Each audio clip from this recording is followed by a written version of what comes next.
Hello, everybody, and welcome to the Crypto Hipster Podcast. This is your host, Jamil Hassan, the Crypto Hipster, where I interview founders, entrepreneurs, executives, thought leaders, amazing people all around the world of crypto and blockchain. And today I have another amazing guest. I have he's the founder of Marked, MRKD. His name is Jamie Schwartz. Jamie, welcome to the show. Thanks so much for having me. You're very welcome. Thanks for joining me. And let's kick things off the way I kick things off. I ask everybody the same question, but I get amazing answers, and they're all different. It's all unique. So the first question is this: is what is your background, and is it a logical background for what you're doing now? I did not mean it to be logical, and yet it was. I guess that's the difference between knowing the path and walking the path. I was born as the son of a psychologist and a fundraising activist. Grew up in Westchester, New York, Chappaqua, the town the Clintons moved to and took over. And once I graduated from Colgate University with a psych and philosophy double major, I went off to become a copywriter. And then just as an ad nerd, I studied at SVA, Chicago Portfolio School, Miami Ad Schools, San Francisco, London, Amsterdam, and New York offices, internships in New York, and then just copywriting, creative directing for the next 12 years. So there was this, I'm going to become a poet. I'm going to become an archaeologist. I'm going to become a psychologist like my dad before me. Oh my God, all these things. Advertising. Advertising is this thing where if I just write a few lines, I can change millions of minds. And that was the drive in there is how do I spend my life in psychology and philosophy, but somebody pay me. And somebody paid me for coming in at 10 in the morning with, I'm overdressed with a t-shirt. So being a creative in advertising world was like, it really spoke to me. And always had these goals of winning a Cannes Lion and doing a Super Bowl spot and all these things. Once those were done and those were behind me, there's that, what am I marketing for question that gets in your head. And the more I looked at it, the more I saw marketing as just a means to hypocrisy for any brand, because I kept on seeing the client saying, tell this story. This is what the market wants to hear. Is that you? Well, no, that's what they want to hear. And then you just get more and more deference away from reality and more of a hypocritical bubble that just gets burst when they're called out. So a couple of years ago, Bud Light was woke and not woke at the same time. How did that happen? We live in a social media world with open comment threads, people wanting a purpose, mission-driven company, and companies obliging until the reality of living in a capitalist quarter by quarter lifestyle, hits you smack in the face. So of course you're hyper targeting. Of course you're taking a master brand and splitting it up and saying whatever you want me to be.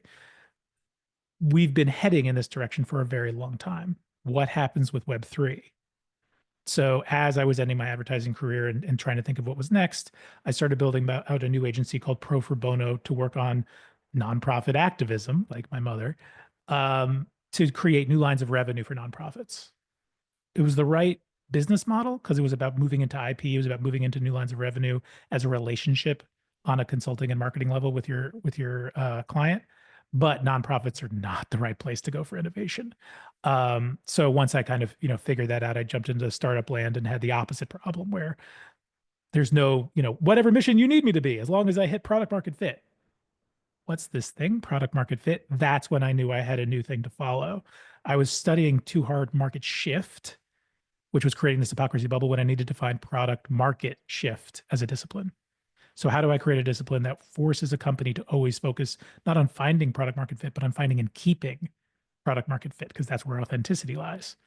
So from my limited, myopic perspective, the brand is where that can happen. If the brand becomes the go-between of company and consumer, if we can let the brand speak for itself, all of a sudden it becomes the chief purpose officer, the voice in the back of everybody's heads. You run with scissors, you can hear your mom's voice. When you're running a company, you need to hear a voice in the back of your head because you're running with scissors all the time when you're running a company. That needs to be the brand voice in the back of your head. So this was a psychological trick that we'd been doing chatbots and B2B marketing. We knew it was coming. Didn't know it was going to be Gen AI and transformer tech, but brand therapy was designed for when conversational media really started. And so when it did in 2022, we integrated AI in so that you have a collective intelligence inside the company, brand stewards whose main jobs is to really speak and rag and fine tune with the AI, but also for that voice to be authentic, to have one-on-one conversations with every single consumer live 24/7, 365. which is a great product market shift tool set to make. If you can make a brand that can actually do that, this all lined up in 2022 with while I was starting to go out on my own. When you work for an agency, they own your IP. 2017, I went on my own. I filed the world's first NFT patent. Had no idea there was the world's first NFT patent at the time. And please, somebody prove me wrong. But in, I think it was November of 2017, I filed and became pending the next year a system and method for identifying virtual goods. And that was more just another one of those, what's coming down the road? What the hell is Web3? What is this XR, AR, VR stuff? What is this AI stuff? What is this blockchain stuff? Quantum computers are going to break it sometime. And those turned into the 4 pillars for me of making sure I was following along. So 2022 became a huge year of not only turning on AI at Brand Therapy, but my patent was granted that year. And so I joined up with Parallel Worlds, which I became the CSO for, transformed it into the world's first spatial transformation company, and then created a full company betterment platform to get companies from where they are now through a mindfulness practice that creates the brand to speak for itself. And I also co-founded the Team Flow Institute to then work on the organizational design side of that, so companies can focus on adaptability. Forget AI, all digital transformations, the average intake, 80% of those who pay for digital transformation in a company don't implement it. Why? Because the teams are not adaptable. You have to make the teams adaptable first. So Brand Therapy, Team Flow, and then you can do the spatial transformation that we were offering at Parallel Worlds and all the different tech that goes in there. So that was the journey that got me to this space. If you look backwards, it all makes sense and it was meant to be. And if you look forwards, I had no idea where I was going. Wow. That's intriguing. That's a great story. I was going to ask about this later, but you have a whole entire, like, you for Mark, you have Mark DJ, you have Mark Art, you have Mark Projects, you have a whole entire brand of Marked, right? Mm-hmm. So how, I was going to ask you about how you're remixing remixes for the DJ, but how are you, I guess, helping creators, content creators, get the benefits they deserve to get? Yeah. Well, there's a giant, it's so giant, there's a disconnect because it's so big, you can't see the forest through the trees.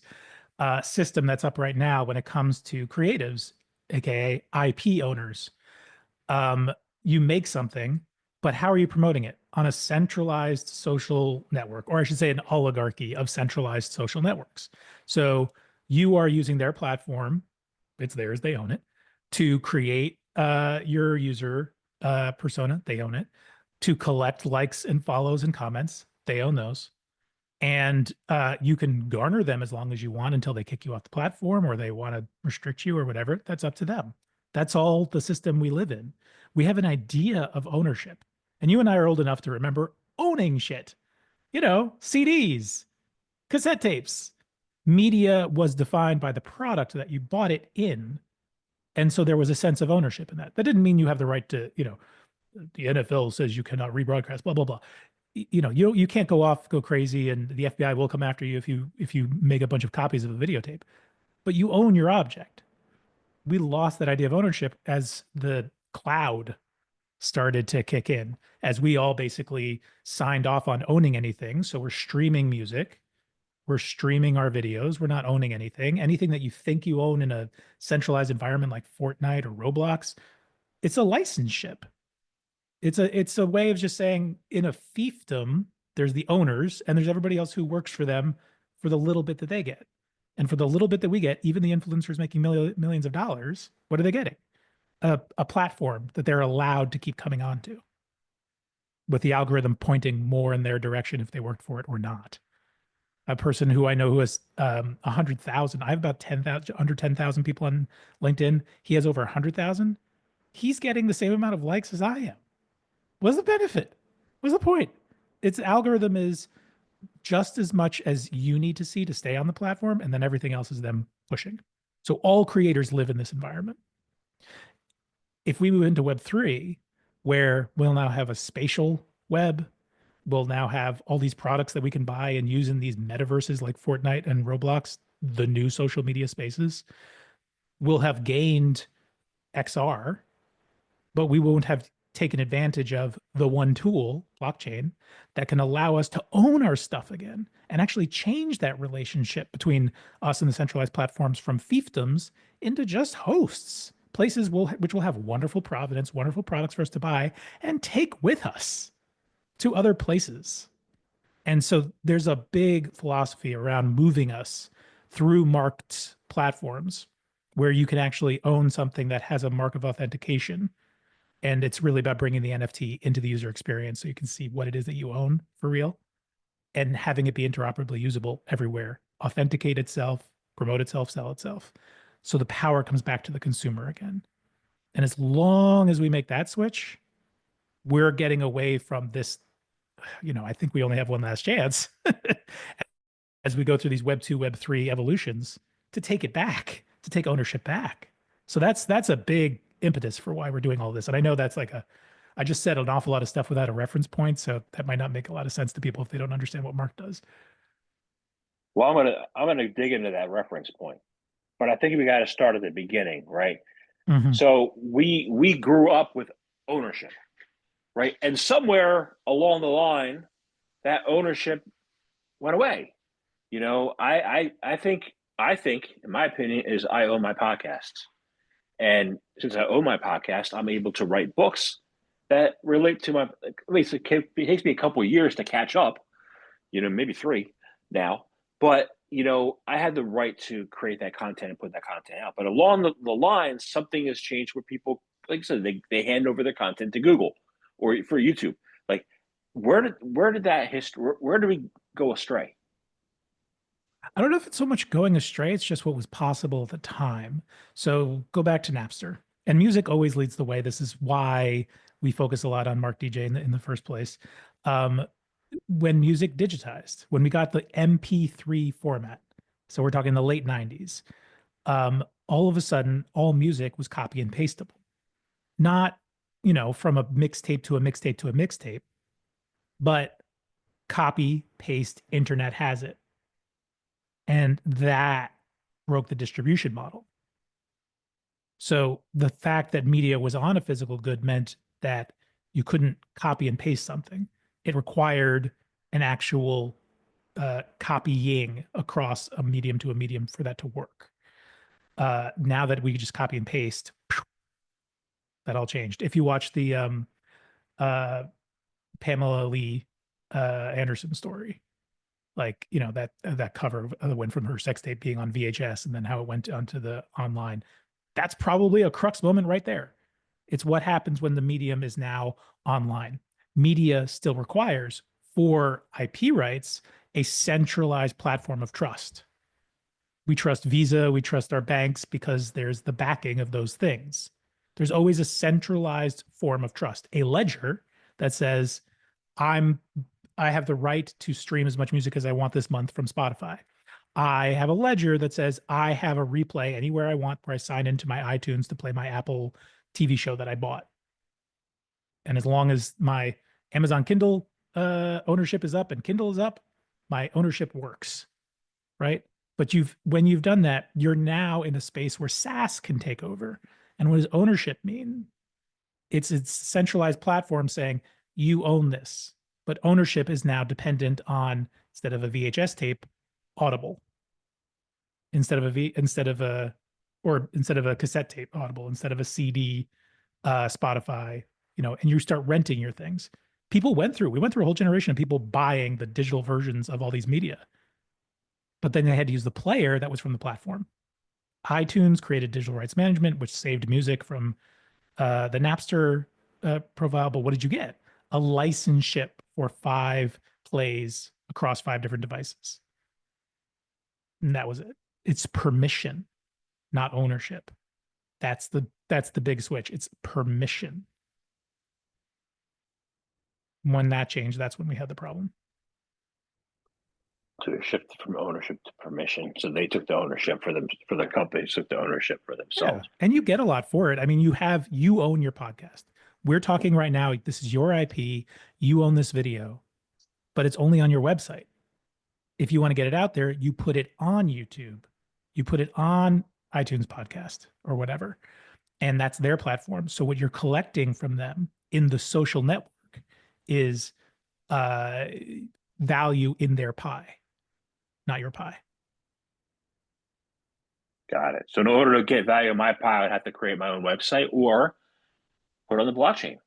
Put it on the blockchain, and then allow for as many formats as needed. So wherever it is shown, it can say, hey, how should I show up here? What format do you need? I'll play it. I'm my own universal player. And that's what I mean by we had to go through this. We needed object permanence. Centralized platforms created the object permanence needed for objects to be ownable in a sense.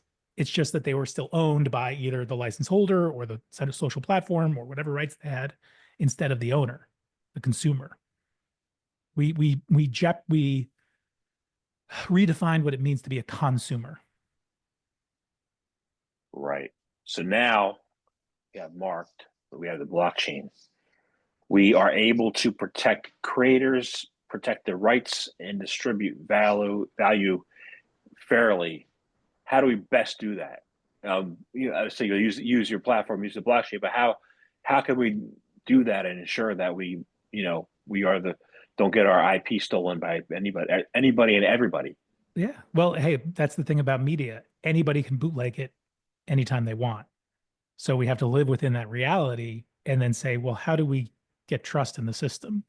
So we have a wonderful internet that connects us all, but when we're using it with just a blockchain, or I should say the first version of blockchain, where there's an idea that you own that idea of ownership is because we've all collectively gotten together on this chain to say, yes, there is no one person that can say you own this. That's the idea of a decentralized system, a proof of work or a proof of stake or proof of time or whatever blockchain. There is no one centralized figure that makes that ledger real. It's the participation of everybody that says, yes, we're all backing each other in this space. We're creating our own object permanence. So there's a reason $2 trillion went into the NFT economy and then right out of it in 18 months. The reason it went in is because digital ownership was now possible. We had just lived through 20 years of use of digital media without ownership. That's a lot of built up need for ownership and a new way to do it. And you get those initial promises of things like royalties. My art gets resold. I get a royalty. Smart contracts. Oh my God, the object is actually able to say, I'm created by this creator. I'm going to do everything that it tells me to do, no matter how many owners have me. No matter what, I'm always going to give a 5% kickback to the artist or whatever. That's huge. There's a reason why that all came in, but there's still rug pulls. There's still extremely complex wallets, and the chains are all just letters and numbers. And what is this? And you need a wallet. You need a blockchain scan. You need a marketplace in order to sell. You can't sell a blockchain object. You have to go to OpenSea or Rarible or whatever to use that. So there was an awful lot of infrastructure problems that existed with an awful lot of promise of what could have happened with NFTs. So we've been focused on building to that point. Marked is not the only solution, but it is certainly the most holistic one we've ever come across, because that's all we're concentrating on, is making sure it is as easy as just buying a videotape or, buying a record. Wait a second, this is not a vinyl album. It's a freaking coaster, but I've got an NFC chip in it and I've got my mark on it.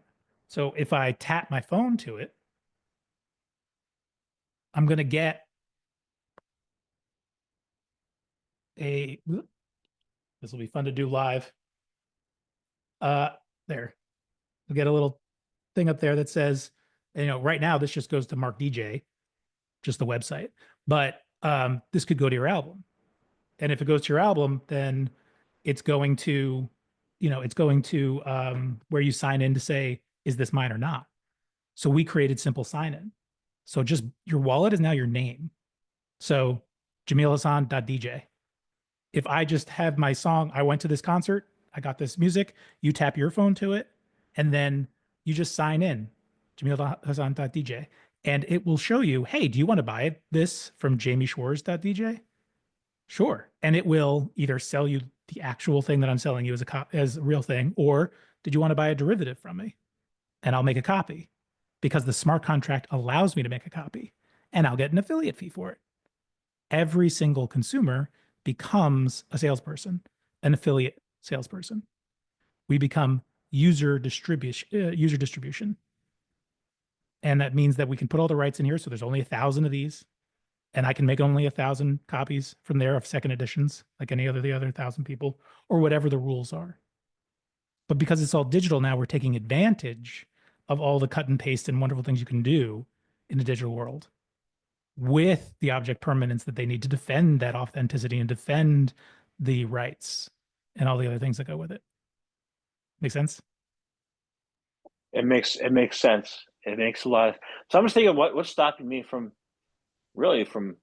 moving my podcast to marked dot DJ or marked art, and then also putting it on Spotify so people listen to it, but the people who demand ownership or demand me to give them a copy or the full rights to it, that I get my royalties. What's stopping? I don't think there's anything stopping, right? Well, I mean, things that stop me are just what's part of reality. Like, there's a reason you're on Spotify and iTunes and whatever the other streamers or Pandora or whatever. There's a set of centralized platforms. SoundCloud is a perfect example too, even though they're social, where you'd want to go and put your stuff up. In a market, we're no different than that. We're another platform. But what we give you with that is the fact that somebody can buy your podcast and then resell it. We're creating a co-creator economy. The problem with any single media industry is everybody that's specialized, a consumer, a creator, a manager, a venue, whatever the industry is, they're all trying to take larger pieces of the same size pie. If you're a gallery owner, you're trying to take a higher commission from the artist. If you're a fan, you don't want to buy it, you want to bootleg it. If you're a collector, you want to buy low before the artist is discovered and sell high without giving them a kickback. Everybody's in it for themselves of the same pie. This is about saying, how can we all add money into the same pot because we earn by growing the pie? And we all have our own values, which means as just a plain old art fan, I can now go to a digital twin of art and add a like. I can go to the Louvre virtually now and add my like and my comment that will live for 500 years in that 500-year-old piece of art moving forward. I've just made my mark on a piece of art. There's a reason I'm going to pay a museum for a ticket to go see something digitally. It's the same value as if I went there physically in terms of an interaction point. If I'm a collector, I know that I'm going to have to always have the royalties go back, but I'm always going to have a connection with the artist. I can go back to the artist and say, I bought your piece of art, which has a digital twin JPEG, but can I also get the SVG and the PNG and the GIF? Because I need this to be more interoperable. Can you sell me those rights? Sure. And the artist sells those extra rights and marks in extra formats. Could I get the immersive version of this? You've seen Van Gogh's Open Fields Spanish Museum has done a virtual reality kind of walkthrough of the fields. Great. Now the estate of Van Gogh, it can't really be the estate, but it's the museum, is marking and creating these immersive versions. So for the owner, which is them at the point, but for the owner of the painting, it now has an immersive version of itself. The closest things we've gotten to that are like when somebody bought the Banksy and then it started shredding in the middle of the purchase. You can't have a connection between your art once it's gone. You can here. You can go to art.banksy.commission and say, I'm never going to know who you are, but could you, I've got this piece of yours. Could you give me some rights to go sell some copies of it? Which of course he's getting royalties for, whatever it is. The same thing goes for DJs. Keith Shockley from Public Enemy is our frontman for Mark.dj. Imagine going to jamilhassan.dj.keithshockley.commission and saying, hey, could you make me a mixtape for this party? It's like Cameo for music. I've now got a Keith Shockley remixed DJ show for that night at that party. That's quite a gift to give somebody, or quite an amazing experience to have as a remix commission, versus I was at the show with Keith, and we actually spatially recorded it. So when everybody who had a ticket got one of these on the way out, the live performance was dropped onto this album. That means that I'm now the owner of something that just happened, and it's sitting on here, and I can now sell copies of not just the song, but also the royalties, the splits, the samples, all the tracks that were in there are now available for me to play with, do what I want with, DJ remix with. And of course, if I make something off of, a remix of his remix or whatever, it's now commercialized. It's ready to go. When CeeLo Green did the Gray album, Metallica and Beatles together, the White and Black albums, huge, but it was on a bootleg level. He didn't see any money from that. Got him notoriety, got him a record deal, but it didn't get him actual money off of that thing. If he had played with all the rights managed stuff in the platform and marked it out, great. Would have been making money off of that album. Only 12% of musicians are signed. What are the 88% doing? If you're signed, you have lawyers. You remix anything, they take care of the rights for you after the fact. Yeah. So that ties in my next question, really. There's a lot of copyright and trademark infringement out there. Mm-hmm. I would love to see that solved. you know, Well, AI is the one making that painfully obvious right now, where we are finally moving. I think we're all realizing this from a world where we can say, I know this is real. Let me just go verify versus I have no idea if this is real or not. Let me go verify. We're getting to the point now with AI that we just have no idea. And that's the same thing with any bootleg media. Is this right? Can I grab something with this? The marks are there to say, if there is a mark, here's the provenance. Whether it's real or not, we'll tell you. If there's no mark, buyer beware. Doesn't mean don't use it.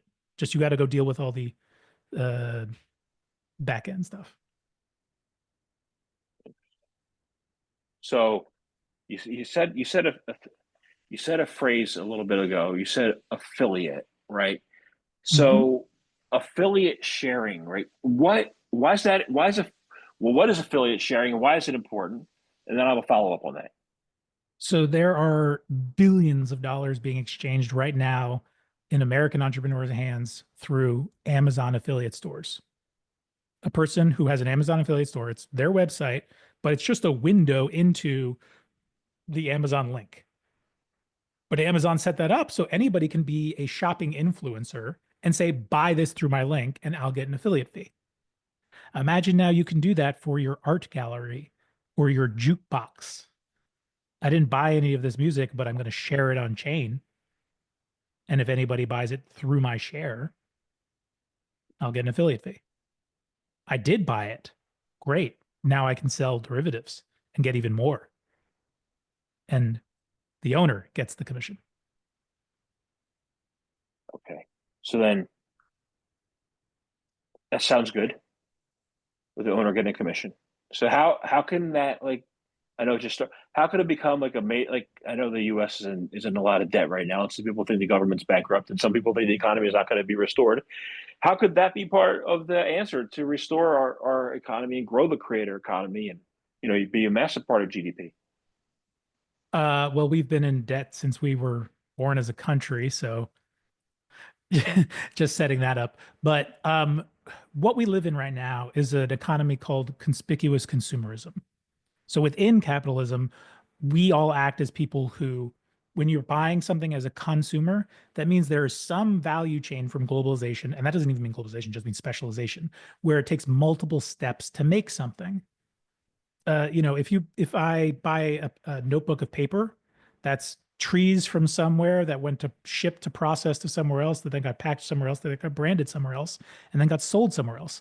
Every single one of those companies is a value add in a chain. We have a value add production line, whether that happens in 7,000 plate, this phone is 7,000 companies to get to the endpoint where Apple is then selling it. That's a lot of value adds and a lot of different companies getting paid along the way. But then when it gets to the consumer, that's the end of the line. The consumer pays, and that's where the money comes from to pay everybody else down the line. As a prosumer, you're a producer consumer, where that assembly line never ends because I can add value too. Remember when I said at the end of the assembly line, there was also branding, there was marketing. I paid an agency, they created a brand value. What am I paying for mostly when I buy an Apple product? The brand. What am I paying mostly for at a Gucci purse? The brand. All that value add comes from the IP built in by those agencies. You can do that too. We have that in influencer culture right now. There are prosumers around right now. They're called influencers. When they take a social media piece and they send it on themselves, they've added value to it. They've taken the algorithm and said, our little bump of influence in the algorithm is for sale. Come through me and I will add value to get distribution out there on a marketing level, right? I'm a distributor. Now we can do that with music on a one-to-one level where I can share just like an influencer would and commercialize. It's not just for media anymore, it's for products because music and art are both media and products. But that means that a product can now be as viral as a piece of media. It can move at the speed of virality from one customer to another. They can purchase from one to another, not just send on. Does that make sense? Yeah, it's complicated. But that changes us from conspicuous consumers to conspicuous prosumers who no longer define ourselves by the objects we surround ourselves with. I'm an Apple guy, I'm a Nike guy, to a conspicuous prosumer who defines themselves by the legacy that they leave behind and the objects that live beyond us. I have a lovely piece of art behind me. It's Albert Einstein on a boat from London to America in 1942, passed down from my great aunt to my grandmother to my mother to me.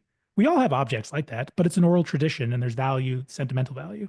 If that's all on chain, then I think of all the objects I have as something I have to care about, add value to, and know that it'll be sold on. And that while I have it, I'm a steward, not an owner, not a permanent owner, because I don't live forever. This is about indigenous thinking. We're all just part of a way bigger system. And if we can actually add value in the legacy space and we live on through those, I want to add value through all the products that I touch. That redefines my thinking about how I purchase. That means we can now walk around in, one sweatpant, one piece, and then our augmented reality clothing is the thing changing at the speed of culture, which completely changes all the things across the assembly line. That can be centralized or decentralized too, but it's better to do it in a decentralized way. You got me thinking. You got me really thinking here. All right, let's go. Yeah, I agree with the legacy. I agree. I've written 325 books and counting. I'm not seeing any rewards right now, but my kids will, I think. Someday I'm leaving that legacy for the world. So, how do we? And I get your idea about the products and how they move it. Where I see that, how can we continue? Like, I don't know, artists. Like, I'm thinking of the NFTs a couple of years ago. You mentioned 2022. I loved interviewing artists and founders because they were making money for the first time in their lives. It was wonderful. How can we restore the use of NFTs? Because they're taking a hit, right? What is the resurgence going to look like, and what should it include? Well, the very first point to make, which is a little bit of a disappointing one, is artists were finally feeling like there was a rectifying moment here where they were actually making money off of their art. The problem was they were making money off of a bubble. People were buying out of speculation, not because of the value of their art. That's where the money was coming from. And that was a little bit of a wool we all decided to pull over each other's eyes because we want artists to be properly rewarded for their work. It is an important medium that deserves recognition and equity, not just equality. So how do we do that? After recognizing that one point about that was a bubble, how do we grow it organically? Mark.art is focused on fine art, not NFTs. That doesn't mean we don't do, CryptoPunks or whatever. It just means we're focused on where is a value that people understand and then adding value to that anchored value. So I really do want to buy that piece of art. But now that I can digitally twin it, now that I can tokenize it, now that I can be an affiliate seller, now that other people can promote it for me, now that the art can authenticate it and sell it wherever it needs to be, now that I can go back to the artist and say, add more value to this so I can add more value to it. Now that everybody's working together to grow the pie, we can build a healthier, larger art market where fans are rewarded for all the actions they do, and collectors are rewarded for the value add they give to the product, and artists are rewarded for keeping continuous relationships with their customers and upselling, and galleries are focused on multimodal expression. This is also for artists to say, look, you can now make 3D art as well as 2D art. It's not about the art in terms of a canvas. This is a digital canvas where you can express it in multiple ways, and it's still one piece of art. So we're giving more expression. We're giving more ways for the sale. We're giving more ways to recruit anybody who already has pent up value to give, to be able to give it and earn from it. So they're all aligned. That is a lot of tool sets that move us from a service economy to an IP economy. We've already done the massive work of going from an industrial economy before, an agrarian economy, to a service economy. The IP economy comes next. And that's part of what you were getting at with all of this debt and everything, where we have a very outsized, how have we gone from like 18 trillion GDP to 23 trillion GDP in a few years? Where did that all go? The land owners, right? The IP owners. So if we can make sure that people who create IP are the ones who are rewarded for IP, whatever that means, even if it just means I'm liking something, then we're bringing all of us together. We're all aligning and working together symbiotically in an economy. It's a much more balanced, homeostatic, symbiotic economy when everybody can work together to value add. That's what I was getting at. You're right. That's what I was getting at. So it sounds like a win-win-win-win situation for everybody. You know, and I like to see that happen. So how do we get everybody on board to see that happen? Well, they can sign up at mark.art, at markad.art. They can sign up at mark.dj, at markad.dj. One of the things that we're really focused on now is making sure that the IP owners, the artists, the musicians who own their IP, the estates that are being stewards over some really important music, are able to then get their samples out there for artists to come to. The remix is a never-ending assembly line too. We now live in a world where most instruments already have IP on them because we sample. We're not just taking a violin and playing it, creating IP out of scratch. We're taking a funk song from the 70s and turning it into, Dua Lipa has like what, 12 licensings per song, but that's because all the lawyers are doing that. Everybody should have that access point. So we're getting as many IP holders as we can on so that everybody has as much fodder to play with and to have it all automatically taken care of. So we are very much artist and musician focused at launch to make sure that when people come on, we are providing the world with their art to play with as they want. The restrictions are still up to the artist, how much they're going to allow for things to change or not. That's what smart contracts are for. But they also get to decide their royalties. They get to decide how they get used, how they get resold, how multimodal they want to be. Awesome. Yeah, I love the David Guetta remix of Forever Young by Alphaville. I'm thinking, what could he do next? I'm like, Red Rain by Peter Gabriel. I'm like, with your platform, with what we're headed into, I think anybody can do a remix of Red Rain or a new great song from the 80s. I've been obsessed with, I think it's Moonlight that did Freebird remix, just the end of it. It's man, it gets me every time. It's one of those things. Mm-hmm.